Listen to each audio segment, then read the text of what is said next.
esta existencia es como el resguardo de algo que no se puede ligar simbólicamente. Es un tramo de la representación, porque nosotros entendemos que los seres humanos estamos divididos, ¿verdad? Entre yo, lo que creo, lo que pienso que soy, lo que pienso que deseo, lo que deseo y lo que me pasa y lo que me emociona. Entonces, ya constitutivamente estamos divididos.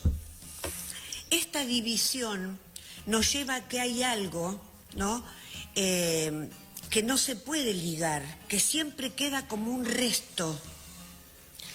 Este resto puede ser ligado, pero no porque se dé en el plano de afuera, existere, porque se dé afuera, sino es un pedazo de la representación o del deseo que no puede alienarse ni ser colonizado por el afuera o por el goce.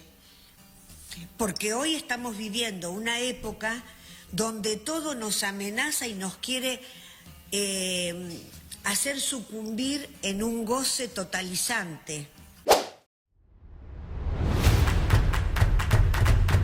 Este fragmento corresponde a la conversación que mantuvimos con Adriana Macchia, psicoanalista, sobre existir y resistir. Si vivir solo cuesta vida, lo que importa es existir. A continuación, la entrevista completa. Esto es Sarabá, un programa para acompañarte sin aturdirte en su 6ª temporada y en el año de la reafirmación de los derechos humanos a 50 años del último golpe cívico, militar, eclesiástico, empresarial en nuestro país. Sarabá, un rato para ver, escuchar, reflexionar y sentir junto con vos. Producido y conducido por Silvana Rena, Mónica González y Silvana Alcaraz, con la operación técnica y algo más de Santiago Santos. Bien, y después de esto damos la bienvenida a otra invitada. Adriana Macchia, psicoanalista, que nos deleita con sus reflexiones filosóficas. Si algo tiene Adriana Macchia es siempre una columna a mano para cada tema que surge así como candente, ¿no? Y en este caso, como devanar una idea, ¿no? Algo con la existencia. Adriana, Sí. Bienvenida. Hola, gracias por la invitación y me da gusto estar acá porque en realidad el contenido que hice el fin de semana estuvo inspirado en esta maravilla cultural que nos tuvo de espectador sin poder dejar de paralizarnos de la emoción de los testimonios, ¿no? La gente, el pueblo, el comportamiento cívico de un pueblo que pasó épocas de estar realmente, que nos incluye a todos, ¿no? Épocas muy difíciles, rotas, nos dejó todos los derechos rotos, la economía rota, etcétera, y encontró en este artista algo que los psicoanalistas tenemos como el agalma, el secreto de algo muy pulsión de vida, ¿no? Que se sintetiza en esta palabra, existencia, que vos viste en el contenido que hice, existir y resistir. Porque verdaderamente la existencia, bueno, es un prefijo ex, que significa por fuera, y sistencia o sistere, que significa pararse, moverse, adelantarse. Hay un movimiento. Bueno, esta palabra es muy importante. En el último Lacan lo toma y lo trabaja hermoso. Yo voy a tratar apenas de poder hacer que mi concepto llegue y se transmita lo mejor posible.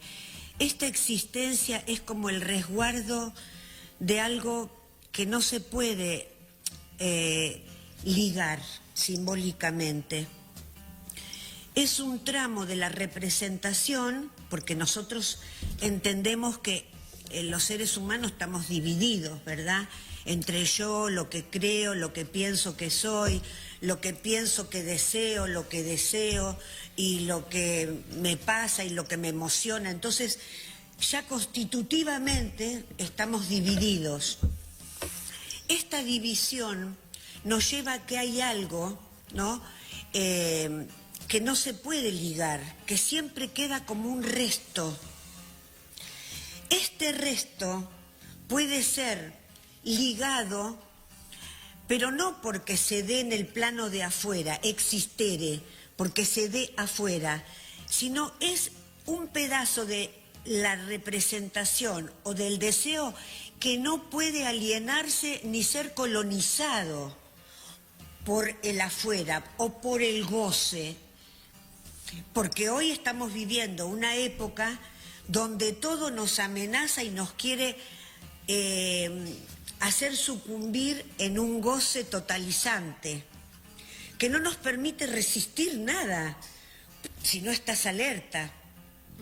Por eso el psicoanálisis es la bandera de la resistencia a la no colonización del sistema, de esta nueva antropología, porque ahora tenemos una antropología que nos dice cómo tenemos que pensar, cómo tenemos que vestir, a quién tenemos, y nos tratan de que la identificación sea totalizante y dejarnos prisioneros ahí. ¿Voy bien? Sí. Si nosotros nos quedamos prisioneros del entorno, de lo de afuera, en esta trama donde el algoritmo te dice lo que tenés que hacer, pensar, sentir, y te quiere atrapar y no estás alerta, ahí vamos a ser allanados por el goce, por la pulsión de muerte, por la repetición, por la crueldad, por los discursos totalizantes. Entonces tenemos que estar advertidos. ¿Estás diciendo que la resistencia es ante este capitalismo feroz? Sí. Sí, es un capitalismo de unos pocos dueños del planeta que se adueñan de tu subjetividad. Entonces vos perdés libertad subjetiva. ¿Y ahí el indio qué viene a traernos? Ay, y el indio vino, te juro, que a mí me hizo acordar de esa palabra y digo, bueno, ese espacio de libertad subjetiva donde él pudo crear, amar a quien se dirige, cuidar a esos otros y cantarlos, acunarlos sonoramente y emocionalmente. Creó un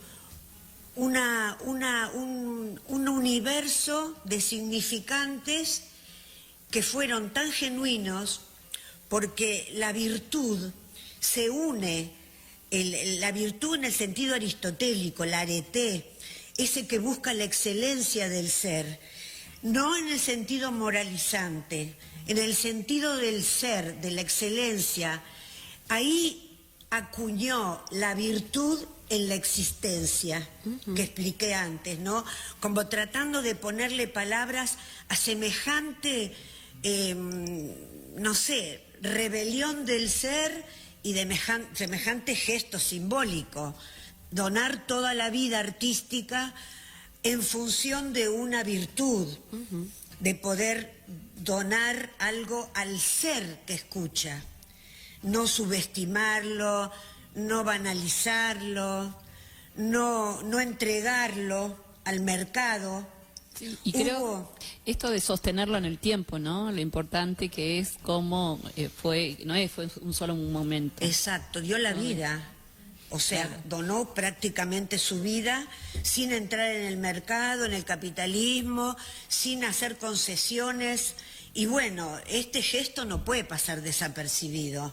Es un legado simbólico para los argentinos, quizás como fueron las madres, las abuelas, las mejores cosas que nos han pasado ha sido mediante esta renuncia a la banalidad, al goce, no ser absorbido, y proponernos esa resistencia a no aflojar, a no escondernos, a mostrar con los linajes del ser que podemos entre todos crear un espacio común, un espacio, digamos, virtuoso, de dignidad.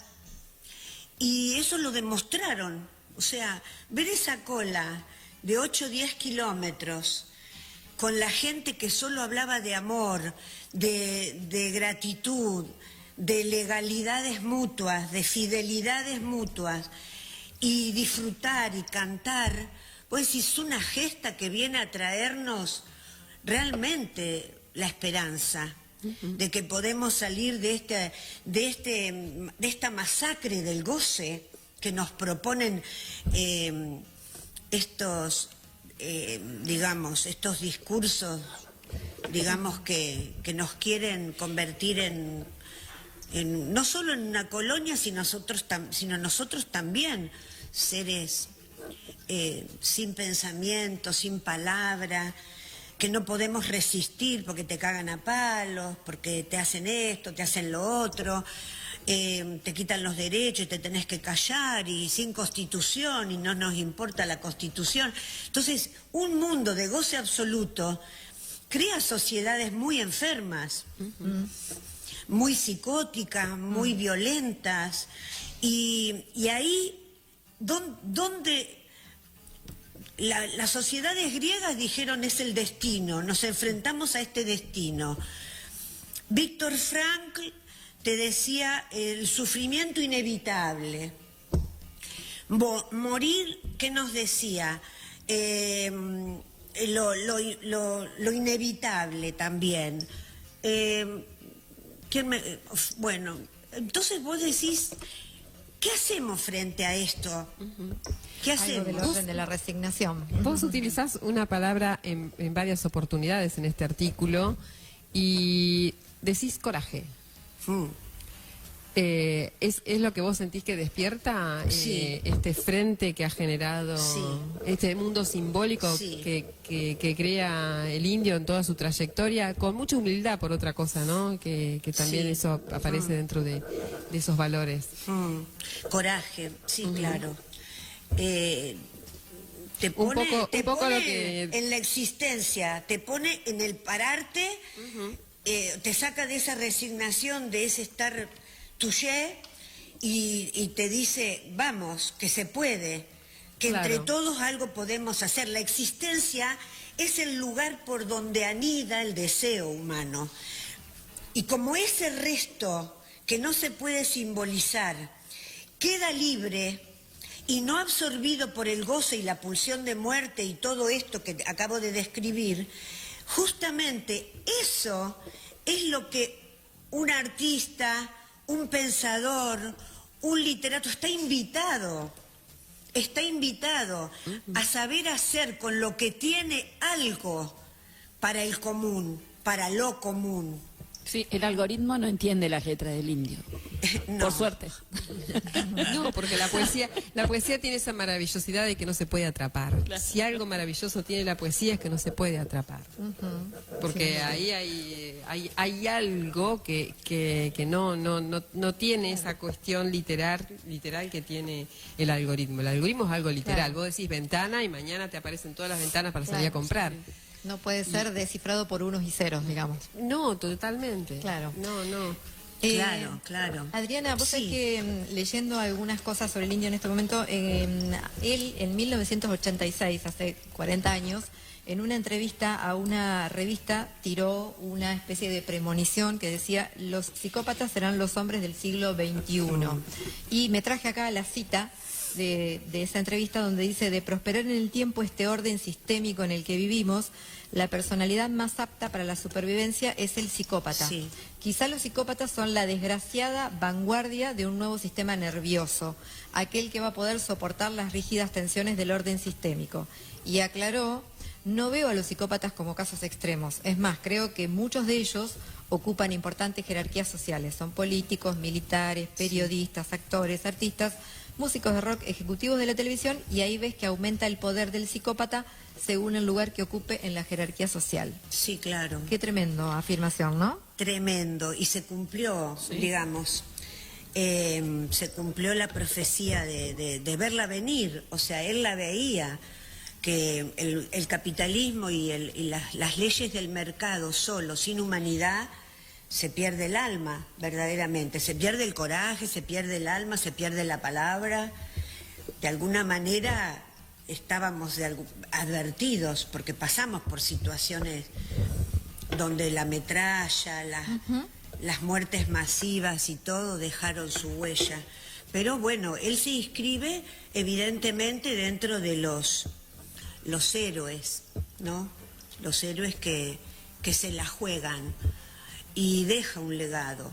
No cualquiera deja un legado simbólico tan importante, no solo por su obra artística, sino también por lo que esto que fabricó en la subjetividad del pueblo.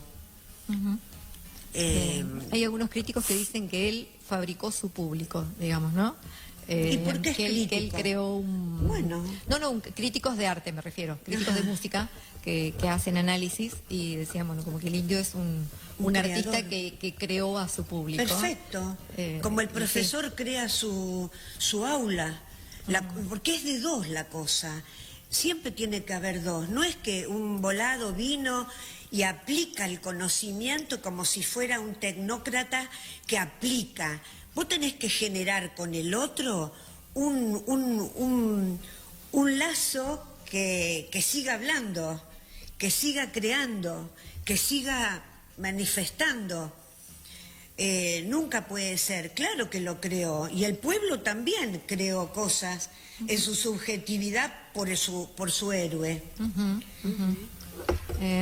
Sí, esto que vos decís en función de hasta dónde pudo sostener esto de que eran espacios pequeños, de cómo se llevaba a cabo la difusión, y de repente se empezó a desbordar, más allá de que no había ni uso masivo de la comunicación ni nada por el estilo, pero de repente fue una masividad que era inabarcable, ¿no? Sí, increíble, ¿no? Cómo fue creciendo. Y eso es en una dialéctica, ¿no? Sí, no es de otra manera. Sí. De otra manera. Y creó una identidad también, gente que ya no había perdido la esperanza de ser alguien, de ser, que no tenía nada de dónde anclarse, y eso es lo bello, ¿no? Yo creo que tiene mucho que ver con lo que hace el psicoanálisis.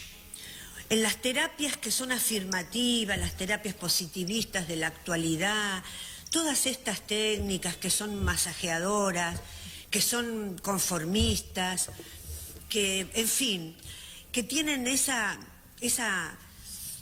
de querer totalizar en esa práctica, o sea, que no quieren que el ser humano tenga incertidumbre, tenga sufrimiento, tenga falta, ¿me entendés? Entonces lo quieren también, están en el mercado y quieren esas terapias que lo quieren agarrar todo y sujetarlo. No hay cosa más afirmativa que lo que hacen y promueven. Ahora, el psicoanálisis no le tiene miedo al conflicto, al sufrimiento, a la incertidumbre, a la falta. Es más, tiene que haber falta para que haya un buen psicoanálisis y un buen recogimiento de esa neurosis. Porque si no, ¿qué haces? Lo querés totalizar, completarse. El sujeto y el objeto se completan en una hermosa unión de felicidad. Eso no es trabajo con la salud mental ni con el ser. El ser tiene que seguir produciendo y seguir haciendo eso que expliqué en la existencia para no ser totalizado por el goce de nadie, ni de las terapias, ni de ninguna otra cosa que aparezca en la propaganda. El Indio dice por ahí en una entrevista vieja que la vida no tiene que ser vivida entre algodones, ¿no? Un poco dice eso, ¿no? Como que hay que ir y bancársela con determinadas cuestiones de sufrimiento, avatares. Para mí tuvo un buen psicoanalista. No. Seguro que sí, porque estuvo rastreando mucho. Voy a averiguar. Hay algunas vibras. Bueno, muchas gracias por compartir Gracias a ustedes. acá en Sarabá Que me dejan sacar mis pasiones. este discurrir que está muy bueno, que también nos ayuda a seguir pensando. Así que muchas gracias. Estuviste escuchando un podcast de Sarabá. Si te gustó este contenido, apoya nuestra comunidad suscribiéndote a YouTube o Spotify. Muchas gracias.